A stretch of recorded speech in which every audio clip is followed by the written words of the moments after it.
पिछली क्लासेज में हमने द्विध्रुव के कारण अक्षीय स्थिति और निरक्षीय स्थिति में विद्युत क्षेत्र की तीव्रताओं का व्यंजक निकाला था।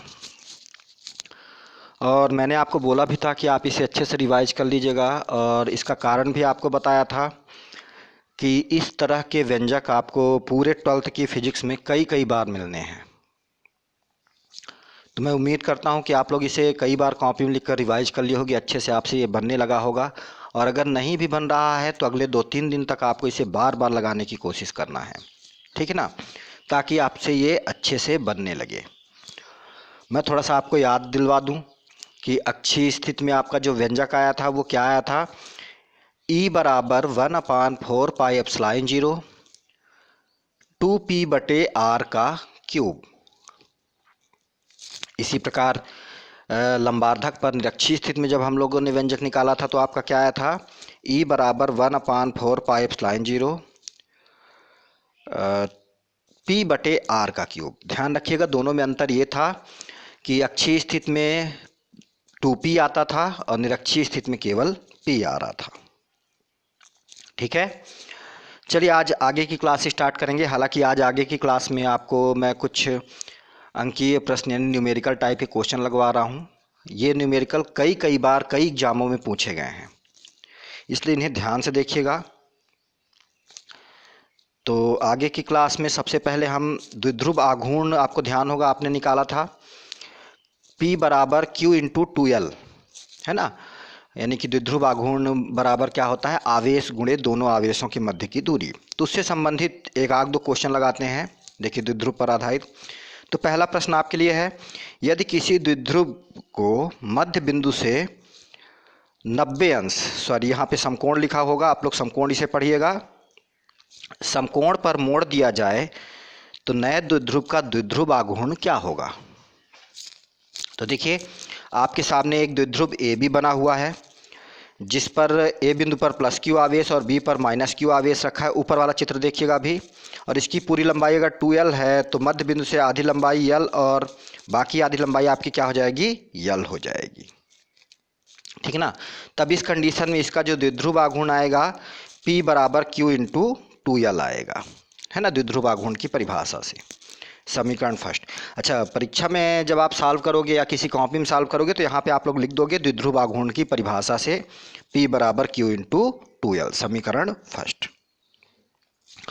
फिर आपको बोला जा रहा है कि मध्य बिंदु O से इसे समकोण पर मोड़ दिया गया। तो देखिए नीचे वाला चित्र, A से लेकर O तक वहीं पर रहने दिया गया, जबकि O से B तक को समकोण 90 अंश बनाते हुए मोड़ दिया गया है।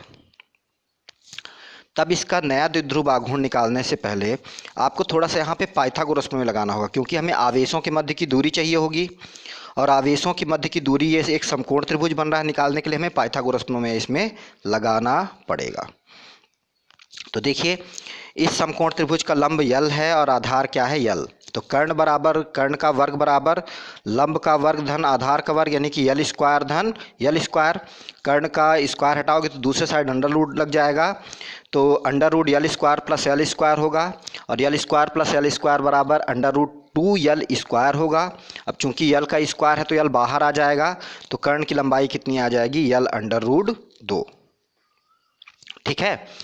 तो इस स्थिति में फिर से वही द्विध्रुव आघूर्ण की परिभाषा से कि किसी भी द्विध्रुव का द्विध्रुव आघूर्ण क्या होता है, एक सिरे का आवेश जो कि Q था, पहले ही आप लोग देख चुके हो, गुणे दोनों आवेशों के मध्य की दूरी। तो अब इसका द्विध्रुव आघूर्ण बदल जाएगा, तो हम इसे P डैश अगर मान लें तो P डैश बराबर, या P प्राइम भी इसे बोला जाता है बच्चों। डैश अगर आपको ऑकवर्ड लग रहा है, आप सही ढंग से नहीं सोच पा रहे हो कि डैश नहीं बोला जाएगा यहाँ पे, तो इसे आप लोग P प्राइम बोल सकते हो। तो P प्राइम बराबर Q इंटू दोनों आवेशों के मध्य की दूरी यल रूट 2, समीकरण नंबर 2, ठीक है। अब हम समीकरण 1 और 2 का भाग देंगे। जब भाग देंगे तो LHS में P बटे P प्राइम हो जाएगा, बराबर करके RHS में Q इंटू 2L बटे Q इंटू यल रूट 2 हो जाएगा, ठीक है। चलिए अगली स्लाइड में देखते हैं। तो देखिए हमने दोनों का भाग दिया, तो जैसा आपको बताया था वैसा ही आ गया है।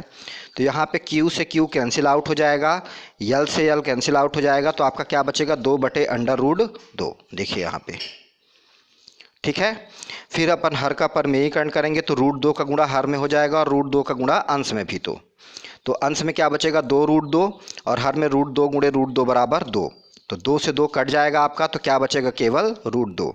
तो इसीलिए P बटे P प्राइम बराबर √2 आ गया आपका। अब हमें बाद वाला द्विध्रुव आघूर्ण निकालना था, तो जो कि P प्राइम था, तो P प्राइम को हम तिर्यक गुणा करेंगे तो P प्राइम यहाँ चला आएगा और √2 बटे में, तो P प्राइम बराबर P बटे √2। तो यही होगा समकोण पर मोड़ने पर द्विध्रुव आघूर्ण का मान। अब देखिए, ये तो एक व्यंजक टाइप का था। अगर न्यूमेरिकल प्रश्न आपको हम दे देते हैं कि किसी द्विध्रुव आघूर्ण 6 न्यूटन कूलाम था, ठीक है। अगर इसे मध्य बिंदु से समकोण पर मोड़ दिया जाए तो इसका नया द्विध्रुव आघूर्ण क्या होगा। तो आप जानते हो कि समकोण पर मोड़ने पर द्विध्रुव आघूर्ण P बटे √2 होता है, जबकि P का मान आपको क्या दिया गया था, 6। तो 6 बटे √2 हो जाएगा। फिर से चाहो तो आप हर का परमेयीकरण करोगे तो √2 का गुणा ऊपर व नीचे होगा, तो 2 से 6 कट जाएगा आपका, तो 3 √2 आ जाएगा। ये एक न्यूमेरिकल मैं आपको इसलिए बता रहा हूँ कि आप चाहो तो अपने से कुछ मान लेकर ऐसे अभ्यास कर सकते हो, ठीक है। चलिए आगे बढ़ते हैं।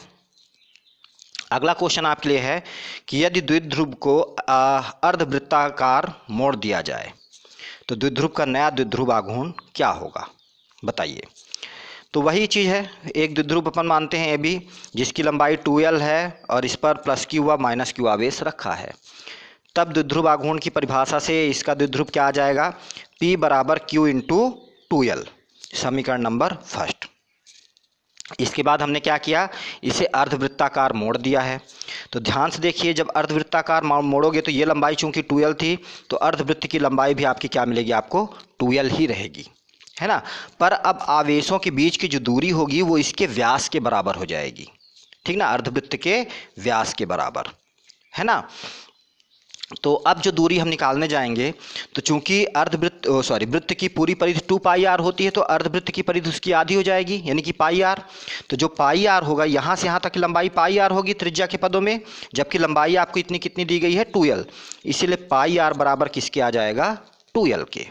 तो यहाँ से हम r का मान निकाल लेंगे, पाई को बटे में ले जाएंगे तो r बराबर 2L बटे पाई आ जाएगा।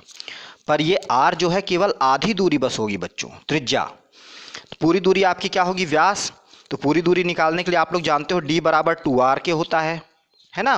तो आप ये r का मान उठा के यहाँ पे रख दीजिए, तो d बराबर 2 इंटू 2L बटे पाई आ जाएगा, ठीक है। अब देखिए, अब नया द्विध्रुव आघूर्ण यहाँ का देखने के लिए आप लोग जानते हो कि P प्राइम बराबर आवेश गुणे दोनों आवेशों के बीच की दूरी, जो कि अब कितना है आपका, d, व्यास के बराबर, ठीक है। अब समीकरण फर्स्ट क्या, इससे d बराबर 2 इंटू 2L बटे पाई हम d की जगह पर मान यहाँ पे रख देते हैं। तो P प्राइम बराबर Q इंटू 2 इंटू 2L बटे पाई आ जाएगा। आप एक काम करिए, इस Q का गुणा 2L के साथ कर दीजिएगा, तो Q इंटू 2L बराबर समीकरण फर्स्ट से क्या हो जाएगा, P। तो आपका नया द्विध्रुव आघूर्ण 2, ये 2 रहेगा, 2P अपान पाई आ जाएगा। चलिए आगे देखते हैं। समीकरण फर्स्ट से वही P का मान समीकरण 2 में रखने पर तो कितना आ गया आपका, P प्राइम बराबर 2P बटे पाई, जो कि अभी अपन कैलकुलेट कर चुके हैं, ठीक है। अब फिर से वही चीज़ है कि अगर आपको द्विध्रुव आघूर्ण फिर से 6 दिया गया है, या कि मान लीजिए 11 दिया गया है, आसान करने के लिए कैलकुलेशन अपन 11 ले लेते हैं, तो क्या हो जाएगा, 11 दिया गया है, तो उसे अर्धवृत्ताकार मोड़ने पर अगर निकालना हो तो आप P का मान 11 रख दोगे और पाई का मान 22/7। तो 2 गुणे 11 बराबर 22/22, 22 से 22 कट जाएगा तो 1 बचेगा यहाँ पे, और हर का हर अंश में चला जाएगा 7। तो P प्राइम बराबर आपका कितना हो जाएगा, 7, ठीक है। यानी कि किसी द्विध्रुव का अगर द्विध्रुव आघूर्ण 11 था तो उसको अर्धवृत्ताकार मोड़ने पर उसका नया द्विध्रुव आघूर्ण केवल 7 बचेगा, यानी कि कम हो जाएगा, ठीक है। तो इस प्रकार से आप लोग कैलकुलेशन कर लोगे जो भी न्यूमेरिकल आपके सामने आए। अब आगे के न्यूमेरिकलों में अक्षीय और निरक्षीय स्थिति पर आधारित कुछ न्यूमेरिकल या अंकीय प्रश्नों को अपन देखते हैं। तो पहला न्यूमेरिकल या पहला क्वेश्चन ये कई बार पूछा जा चुका है ऑब्जेक्टिव में। तो ऐसा था कि द्विध्रुव के मध्य बिंदु जो O हुआ करता था, याद करिए, समान दूरी पर स्थित बिंदुओं पर अक्षीय स्थिति में और लंबार्धक पर स्थित किसी बिंदु पर, हाँ ध्यान रखिएगा कि मध्य बिंदु से समान दूरी पर दोनों बिंदु को बोला जा रहा है, पर तीव्रताओं का क्या संबंध होगा। ठीक है ना। तो इसको सॉल्व करते हैं। सबसे पहले हम देखते हैं अक्षीय स्थिति में विद्युत क्षेत्र की तीव्रता क्या होती है। E axial equal to 1/4π0 2p/r का क्यूब। अभी हमने शुरू में बिल्कुल वीडियो के स्टार्टिंग में आपको ध्यान लगवाया था और इसे हमने समीकरण फर्स्ट मान लिया है। जबकि लंबार्धक पर यानी कि निरक्षीय स्थिति में विद्युत क्षेत्र की तीव्रता का क्या व्यंजक होता है। E non axial equal to 1/4π0 p/r का क्यूब, समीकरण नंबर 2। फिर से समीकरण फर्स्ट डिवाइडेड बाई सेकंड से, यानी कि समीकरण फर्स्ट में 2 का भाग देने पर क्या आएगा, देखिए आगे। समीकरण फर्स्ट में EA/EN हो जाएगा और EA का मान कितना था 1/4π0 2p/r का क्यूब, जबकि E नॉन एक्जियल का मान क्या था 1/4π0 p/r का क्यूब। LHS में LHS का भाग दिया गया, RHS में RHS का। तो देखिए ये दोनों मान बराबर हैं, तो 1/4π0 से 1/4π0 कट जाएगा, एक p से p कट जाएगा, r क्यूब से r क्यूब कट जाएगा, तो केवल शेष क्या बचेगा आपका, ये 2। तो इसीलिए E axial upon E non axial equal to 2 आ जाएगा। अब अगर आप तिर्यक गुणा कर लो तो E axial equal to 2 non axial, यानी कि आपका कॉन्सेप्ट क्या बना कि अक्षीय स्थिति में विद्युत क्षेत्र की तीव्रता निरक्षीय स्थिति में विद्युत क्षेत्र की तीव्रता के 2 गुने के बराबर होती है। ठीक ना। याद रखिएगा, कभी कभी ये थ्योरी के रूप में भी पूछा जा सकता है, इसीलिए आपको थ्योरी के रूप में भी बता दिया गया है ना। अब अगर ऐसे न्यूमेरिकल दे दिया गया कि किसी द्विध्रुव के कारण अक्षीय स्थिति में विद्युत क्षेत्र की तीव्रता 8 न्यूटन पर कूलाम है, तो लंबार्धक पर स्थित बिंदु पर इतनी ही दूरी पर विद्युत क्षेत्र की तीव्रता कितनी होगी। तो देखिए अक्षीय स्थिति में 8 दिया गया है, तो निरक्षीय स्थिति में उसका आधा होगा, तो 8/2 बराबर 4 न्यूटन प्रति कूलाम। या कि निरक्षीय स्थिति में लंबार्धक पर उतनी ही दूरी पर आपको विद्युत क्षेत्र की तीव्रता 8 न्यूटन प्रति कूलाम दिया गया है, तो अक्षीय स्थिति में ज्ञात करने के लिए बोला, तो आप जानते हो कि निरक्षीय स्थिति का दुगना होता है, तो निरक्षीय स्थिति में आपका 8 दिया गया है, तो अक्षीय स्थिति में 8 दूनी कितना हो जाएगा 16 न्यूटन पर कूलाम। तो ऐसे भी न्यूमेरिकल अगर आपके सामने आ जाते हैं तो आप सॉल्व कर लोगे। ठीक है, चलिए आगे बढ़ते हैं।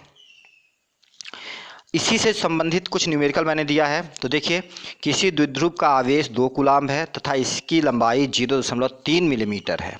ध्यान रखिएगा, आवेश यानी कि Q का मान 2 कूलाम है और द्विध्रुव की लंबाई ये 2L बराबर 0.3 mm आपको दिया गया है। ठीक है ना। तो इसके मध्य बिंदु से 1 मीटर दूरी पर अक्षीय स्थित तथा लंबार्धक पर स्थित बिंदुओं पर विद्युत क्षेत्र की तीव्रता बताइए। तो चलिए पहले जो चीज़ें दी गई हैं उनको अपन देख लेते हैं। आवेश आपको Q बराबर 2 कूलाम दिया है और द्विध्रुव की लंबाई 2L बराबर 0.3 mm दिया गया है मिलीमीटर।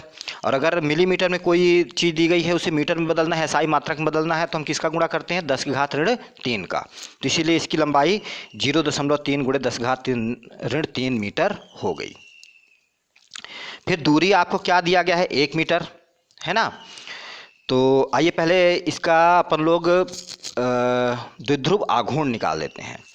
P बराबर Q इंटू 2L होता है, तो Q का मान 2 कूलाम है तो 2 रख दिया, 2L का मान कितना है 0.3 × 10⁻³ तो वो रख दिया हमने। 2 का गुणा इस 3 में करोगे तो 3 दूना 6, तो 0.6 × 10⁻³ कूलाम मीटर। ये तो द्विध्रुव आघूर्ण आ गया।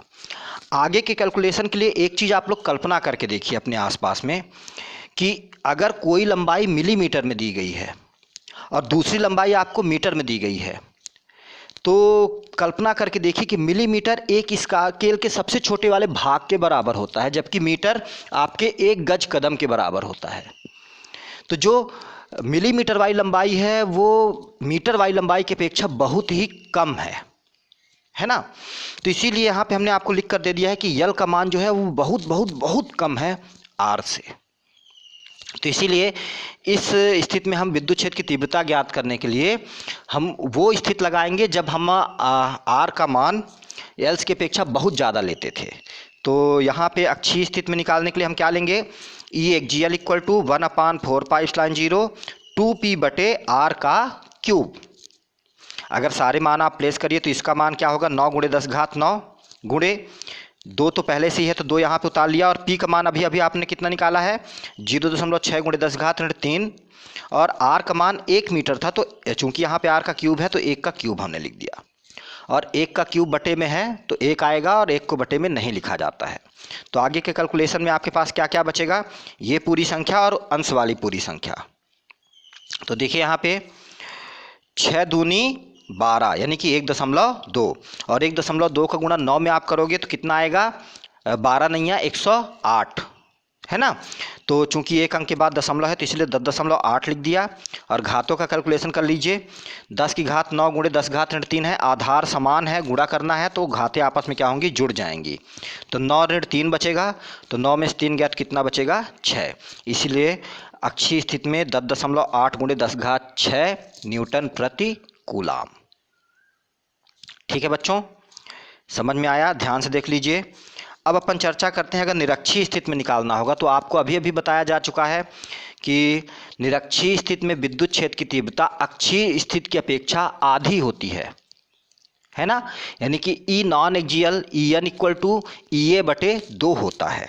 यहाँ पे देखिए अभी अभी आपने कैलकुलेट किया है पहले एक सवाल में, तो ई एक्सियल का जो भी मान था वो उठा के यहाँ पे रख दीजिए आप। तो 10.8 गुणे 10 घात 6 बटे 2, 2 से जब आप इसको काटोगे तो 2 पंचे 10, 2 चौको 8, तो 5.4 गुणे 10 की घात 6 न्यूटन प्रति कूलाम।